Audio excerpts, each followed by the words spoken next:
আসসালামু আলাইকুম।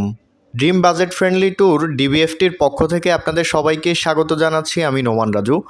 আজকে যে ইম্পর্টেন্ট বিষয়টি নিয়ে আপনাদের সাথে আমি কথা বলবো সেটি হচ্ছে, অনেকেই আমাকে কল করেছেন, এসএমএস করেছেন এবং হোয়াটসঅ্যাপেও নক দিয়েছেন যে ভাইয়া আসলে ইন্ডিয়ান ভিসা সেন্টারগুলো কবে চালু হবে, আমরা কবে ভিসা পাবো, বা হচ্ছে আমার পাসপোর্টটি জমা দেওয়ার ডেট এত তারিখ ছিল।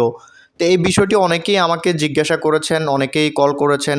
তাদের সুবিধার্থে বলছি, খুব দ্রুতই চালু হচ্ছে আইভেক্স সেন্টারগুলো। আজকে অনেকেই এসএমএস পেয়েছেন যে আমাদের কার্যক্রমগুলো আমরা খুব তাড়াতাড়ি শুরু করছি, সেজন্য আপনাদেরকে এটি তারা এসএমএসের মাধ্যমে জানাচ্ছে। তো আশা করছি যে আমরাও চাই যে খুব তাড়াতাড়ি এই ঝামেলাটার যে সমস্যা রয়েছে এই সমস্যাটার সমাধান হয়ে যাক।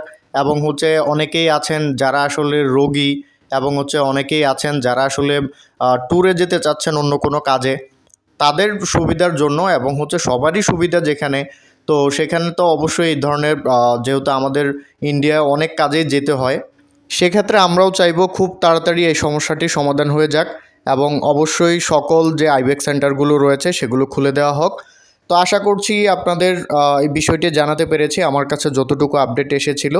তো সবাই সুস্থ থাকবেন, ভালো থাকবেন, দেখা হবে পরবর্তী কোনো ভিডিওতে। আর যদি আমাদের ভিডিওটি ভালো লেগে থাকে তাহলে অবশ্যই সাবস্ক্রাইব করবেন এবং ইন্ডিয়ান ভিসার যে কোনো তথ্য অথবা Indian visa form fill up করতে অথবা ইন্ডিয়ান রেলের টিকিট এবং এয়ারের টিকিট কাটতে কাইন্ডলি আমাদের সাথে যোগাযোগ করুন। অবশ্যই আমরা সেখানে আপনাকে হেল্প করব। তাহলে সবাই সুস্থ থাকবেন, ভালো থাকবেন। আসসালামু আলাইকুম।